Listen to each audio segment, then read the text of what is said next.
ਸਤਿ ਸ਼੍ਰੀ ਅਕਾਲ ਜੀ ਸਰੋਤਿਓ। ਅੱਜ ਪੰਜਾਬੀ ਰੇਡੀ ਯੂਐਸ ਦੀ team Kings national park, Kings Canyon ਜਿਹੜਾ ਨੈਸ਼ਨਲ ਪਾਰਕ ਆ, ਫ੍ਰਿਜ਼ਨੋ ਤੋਂ 1.5 ਘੰਟੇ ਦੀ ਡਰਾਈਵ ਆ, ਉੱਥੇ ਪਹੁੰਚਿਆ ਹੋਇਆ ਆ। ਤੇ ਟਰੀ ਦੇਖ ਲਓ ਕਿੰਨੇ ਕਿੰਨੇ ਸਾਲ ਪੁਰਾਣੇ ਹੈਗੇ ਆ।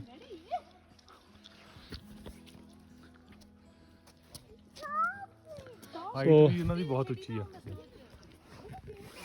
ਹਾਂਜੀ ਸਤਿ ਸ਼੍ਰੀ ਅਕਾਲ ਜੀ ਸਾਰੇ ਪੰਜਾਬੀ ਰੇਡੀਓ ਯੂਐਸਏ ਦੇ ਜਿਹੜੇ ਜੀ ਦੇਖਣ ਵਾਲਿਆਂ ਨੂੰ। ਬਹੁਤ ਹੀ ਸ਼ਾਨਦਾਰ ਜਿਹੜਾ ਇਹ ਪਾਰਕ ਆ ਕਿੰਗਸ ਕੈਨੀਅਨ ਨੈਸ਼ਨਲ ਪਾਰਕ। ਸੋ ਜੇ ਤੁਸੀਂ ਦੇਖੋ ਇੱਥੇ ਪਾਈਨ ਟਰੀਜ਼ ਤਾਂ ਅਕਸਰ ਆਪਾਂ ਨੂੰ ਬਰਫ਼ ਵਾਲੇ ਇਲਾਕਿਆਂ 'ਚ ਜਾਂ ਪਹਾੜੀ ਇਲਾਕਿਆਂ 'ਚ ਦੇਖਣ ਨੂੰ ਮਿਲਦੇ ਆ। ਇੱਥੇ ਸਿਕੋਵਾ ਟਰੀ ਆ। ਸੋ ਕਿੰਗਸ ਕੈਨੀਅਨ ਪਾਰਕ ਤੇ ਸਿਕੋਵਾ ਨੈਸ਼ਨਲ ਪਾਰਕ ਇਹ ਦੋਨੋਂ ਇਕੱਠੇ ਆ। ਸਿਏਰਾ ਨੇਵਾਡਾ ਦੀਆਂ ਜਿਹੜੀਆਂ ਇਹ ਪਹਾੜੀਆਂ ਆ ਇਸ ਦੇ ਵਿੱਚ ਹੈਗਾ। ਸੋ ਮਾਰਚ ਦੇ ਮਹੀਨੇ ਦੇ ਵਿੱਚ ਆਪਾਂ ਇੱਥੇ ਆਏ ਹੋਏ ਆ। ਸੋ ਇੱਥੇ ਬੇਸਿਕਲੀ ਤਾਜੀ ਅਜੇ ਕੁਛ ਦਿਨ ਪਹਿਲਾਂ ਬਰਫ਼ ਪਈ ਆ। ਸੋ ਬਰਫ਼ ਦੇ ਤੁਸੀਂ ਨਜ਼ਾਰੇ ਦੇਖੋ, ਰੂਹ ਵਰਗੀ ਜਿੱਦਾਂ ਬਰਫ਼ ਹੁੰਦੀ ਹੈ, ਰੂਹ ਤੋਂ ਵੀ ਪੋਲੀ, ਬਹੁਤ ਹੀ ਸ਼ਾਨਦਾਰ ਆ। ਸੋ ਇਸ ਕਿੰਗਸ ਕੈਨੀਅਨ ਨੈਸ਼ਨਲ ਪਾਰਕ ਦੇ ਵਿੱਚ ਦੁਨੀਆ ਦਾ ਸਭ ਤੋਂ ਪੁਰਾਣਾ 3rd ਓਲਡੈਸਟ ਟਰੀ ਜਨਰਲ ਗ੍ਰਾਂਟ ਦੇ ਨਾਂ ਦੇ ਉੱਤੇ ਜਿਹੜਾ ਰੱਖਿਆ ਉਹਦੇ ਵੀ ਤੁਹਾਨੂੰ ਆਪਾਂ ਦਿਖਾਵਾਂਗੇ। ਸੋ ਇੱਥੇ ਟਰੀ ਹੈਗਾ ਆ।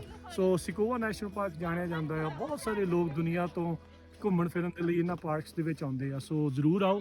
ਨੈਸ਼ਨਲ ਪਾਰਕ ਸਰਵਿਸ ਆ, ਇਹਨਾਂ ਦੇ ਦੁਆਰਾ ਇਸ ਦੀ ਦੇਖ ਰੇਖ ਕੀਤੀ ਜਾਂਦੀ ਆ। 180 ਫਰੀਵੇ ਦੇ ਉੱਤੇ, ਹਾਈਵੇ ਦੇ ਉੱਤੇ ਜੇ ਤੁਸੀਂ ਆਈ ਜਾਓ ਤਾਂ ਫਿਰ ਕਿੰਗਸ ਕੈਨੀਅਨ ਨੈਸ਼ਨਲ ਪਾਰਕ ਦੇ ਵਿੱਚ ਆਪਾਂ ਤਕਰੀਬਨ ਫ੍ਰਿਜ਼ਨੋ ਤੋਂ 60-70 ਮੀਲ ਦੇ ਫਾਸਲੇ ਦੇ ਉੱਤੇ ਹੈਗਾ ਆ। ਸੋ 6000 ਦੀ ਫੁੱਟ ਦੀ ਉਚਾਈ ਦੇ ਉੱਤੇ ਇਹ ਜਿਹੜਾ ਨੈਸ਼ਨਲ ਪਾਰਕ ਆ। ਸੋ ਬਹੁਤ ਹੀ ਸ਼ਾਨਦਾਰ, ਬਹੁਤ ਹੀ ਸੋਹਣਾ। ਜ਼ਰੂਰ ਆਪਣੇ ਪਰਿਵਾਰਾਂ ਨਾਲ ਘੁੰਮਣ ਫਿਰਨ ਦੇ ਲਈ ਆਓ। ਸਤਿ ਸ਼੍ਰੀ ਅਕਾਲ ਜੀ। ਸੋ ਇਹ ਆ General Grant tree, one of the oldest trees in the world. ਸਭ ਤੋਂ ਪੁਰਾਣੇ ਰੁੱਖਾਂ ਦੇ ਵਿੱਚੋਂ ਇੱਕ ਆ। ਜੇ ਤੁਸੀਂ ਇੱਧਰਲੇ ਪਾਸੇ ਨੂੰ ਦੇਖੋ, ਜਿਹੜੀ ਜੰਗਲ ਦੀ ਅੱਗ ਆ ਇਸ ਪਾਸੇ ਤੱਕ ਪਹੁੰਚੀ, ਇਸ ਨੂੰ ਥੋੜ੍ਹਾ ਜਿਹਾ ਇਹਨੇ ਸਾੜਿਆ, ਪਰ ਅਜੇ ਵੀ ਇਹ ਵੱਧ ਫੁੱਲ ਰਿਹਾ ਹੈ। ਅੰਦਰਲੇ ਪਾਸੇ ਨੂੰ ਕੋਈ ਫਰਕ ਨਹੀਂ ਆ। One of the oldest trees, ਸਭ ਤੋਂ ਪੁਰਾਣੇ ਰੁੱਖਾਂ ਦੇ ਵਿੱਚੋਂ ਇੱਕ ਦੁਨੀਆ ਦੇ। ਬਹੁਤ ਹੀ ਖੂਬਸੂਰਤ ਇਹ ਕਿੰਗਸ ਕੈਨੀਅਨ ਨੈਸ਼ਨਲ ਪਾਰਕ ਦੇ ਵਿੱਚ ਜਨਰਲ ਗ੍ਰਾਂਟ ਟਰੀ। ਸੋ ਇਹ ਜਿਹੜਾ ਟਰੀ ਆ ਪੁਰਾਣਾ, ਉਹ ਇਦਾਂ ਲੱਗ ਰਿਹਾ ਜਿੱਦਾਂ ਬਰਫ਼ ਪੈ ਰਹੀ ਆ। ਵਾਓ, ਵਿੱਚੇ ਧੁੱਪ, ਵਿੱਚੇ ਬੱਦਲ, ਬਹੁਤ ਹੀ ਸ਼ਾਨਦਾਰ ਨਜ਼ਾਰਾ।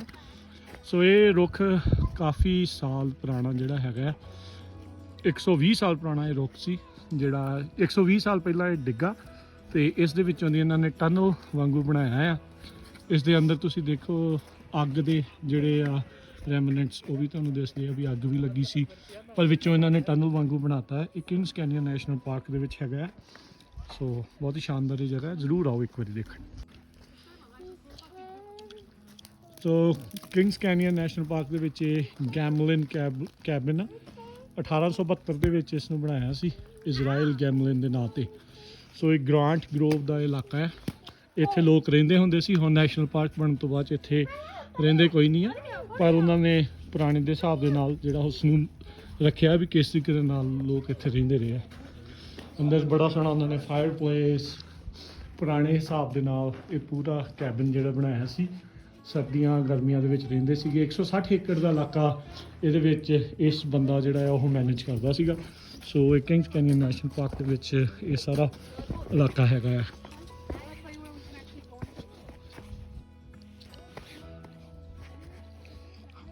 ਤੋਂ ਪਹਿਲਾਂ ਭੇਡਾਂ ਚਾਰਦੇ ਹੁੰਦੇ ਸੀ ਇੱਥੇ, ਦੇਖ ਲਓ। ਇਜ਼ਰਾਈਲ ਗੈਮਲਿਨ ਨਾਂ ਦਾ ਇਹ ਬੰਦਾ, 1872 ਸੰਨ ਦੀ ਜਿਹੜੀ ਇਹ ਗੱਲ ਆ। ਫਿਰ US ਦੀ ਜਿਹੜੀ ਕੈਵਲਰੀ 1890 ਦੇ ਵਿੱਚ ਉਹ ਵੀ ਇੱਥੇ ਆਈ ਸੀ ਤੇ ਇਹਨਾਂ ਟਰੀਜ਼ ਦੀ ਪ੍ਰੋਟੈਕਸ਼ਨ ਦੇ ਲਈ ਸੀ ਵੀ ਇਲੀਗਲ ਜਿਹੜੀ ਡੀਫੋਰਸਟੇਸ਼ਨ ਕਰ ਰਹੇ ਸੀ, ਰੁੱਖ ਵੱਢ ਰਹੇ ਸੀ, ਉਸ ਨੂੰ ਲੈ ਕੇ। ਸੋ ਇਹ ਸ਼ਾਨਦਾਰ ਪ੍ਰਿਸਟੀਨ ਜਿਹੜੀ ਕੰਡੀਸ਼ਨ ਦੇ ਵਿੱਚ ਬਚਾਇਆ ਹੈ, ਕਿਉਂਕਿ ਨੈਸ਼ਨਲ ਪਾਰਕ ਸਰਵਿਸ ਇੱਥੇ ਹੈਲਪ ਕਰਦੀ ਆ। ਸੋ ਇੰਟੀਰੀਅਰ ਡਿਪਾਰਟਮੈਂਟ ਦੇ ਅਧੀਨ ਇਹ ਆਉਂਦਾ ਹੈ। ਸੋ ਜਦੋਂ ਵੀ ਕਿਤੇ ਆਓ ਸੋ ਟਰਾਈ ਕਰਿਆ ਕਰੋ ਇੱਥੇ ਇਹਨਾਂ ਦੀ ਹੈਲਪ ਜਿਹੜੀ ਹੋਵੇ। ਸੋ ਵੱਧ ਤੋਂ ਵੱਧ ਜਿੰਨੇ ਲੋਕ ਆਉਣਗੇ, ਥੋੜ੍ਹੀ ਜਿਹੀ ਇਹਨਾਂ ਦੀ ਟਿਕਟ ਦੀ ਪ੍ਰਾਈਸ ਆ, ਈਅਰਲੀ ਪਾਸ ਲੈ ਸਕਦੇ ਆ। ਸੋ ਇਹਨਾਂ ਦੇ ਨਾਲ ਇਹ ਚੀਜ਼ਾਂ ਦੇ ਨਾਲ ਥੋੜ੍ਹੀਆਂ ਚੀਜ਼ਾਂ ਨਾਲ ਇਹਨਾਂ ਨੂੰ ਹੈਲਪ ਹੁੰਦੀ ਆ ਤੇ ਰੌਣਕ ਮੇਲਾ ਜਿਹੜਾ ਰਹਿੰਦਾ ਹੈ, ਕੁਦਰਤ ਦੇ ਨਾਲ ਜੁੜਨ ਦਾ ਮੌਕਾ ਮਿਲਦਾ ਹੈ।